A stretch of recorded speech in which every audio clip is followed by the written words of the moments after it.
Gaza से एक दर्दनाक खबर सामने आई है जिसे सुनने के बाद आपका भी दिल दहल जाएगा।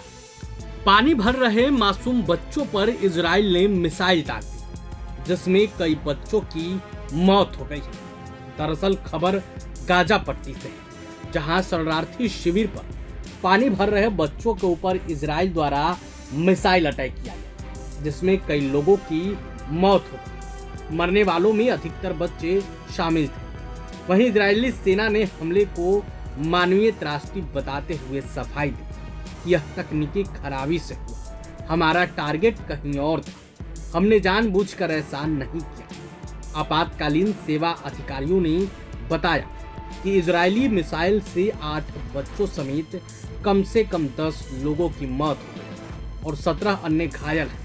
आपको बता दें कि गाजा में हाल के हफ्तों में पानी की भारी किल्लत देखी जा रही है।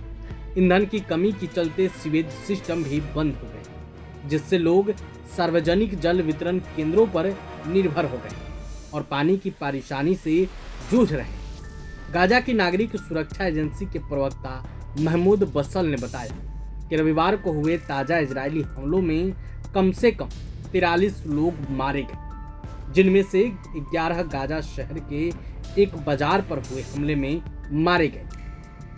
मध्य गाजा स्थित नुसैरात शरणार्थी शिविर के एक जल वितरण केंद्र पर हुए ड्रोन हमले में भी 10 लोग मारे गए। नुसैरात में एक घर के ध्वस्त होने के बाद खालिद रैयान ने समाचार एजेंसी को बताया, हम 2 बड़े विस्फोटों की आवाज सुनकर जागे। हमारे पड़ोसी और उनके बच्चे मलबे में दबे थे। वहीं एक अन्य निवासी महमूद अल शर्मी ने बताया, युद्ध को समाप्त करने की जरूरत है। हमारे साथ जो हुआ वह मानवता के पूरे इतिहास में पहले कभी नहीं हुआ। बस। वहीं नागरिक सुरक्षा प्रवक्ता ने आगे बताया कि दक्षिणी गाजा में तटीय अल मवासी इलाके में विस्थापित फिलिस्तीनियों को आश्रय देने वाले एक तंबू पर इजरायली जेट विमानों ने हमले में 3 लोगों की मौत हुई। शनिवार को चिकित्सकों ने बताया कि खाद्य सहायता प्राप्त करने की कोशिश कर रहे 17 लोग मारे गए जब इजरायली सैनिकों ने अमेरिका समर्थित सहायता वितरण प्रणाली के आसपास एक नई सामूहिक गोलीबारी की। शनिवार को 7 संयुक्त राष्ट्र एजेंसियों ने चेतावनी दी कि ईंधन की कमी गंभीर स्तर पर पहुंच गई है जिससे सहायता अभियान, अस्पताल देखभाल और पहले से ही मौजूद खाद्य सुरक्षा को खतरा है।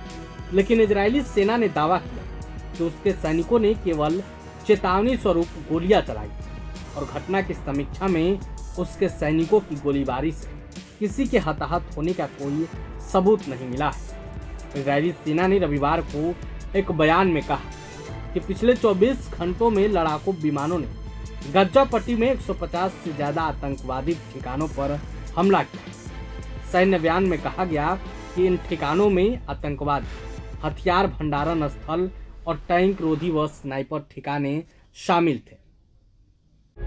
प्रभातखबर.com, विश्वास वही, रफ्तार नहीं।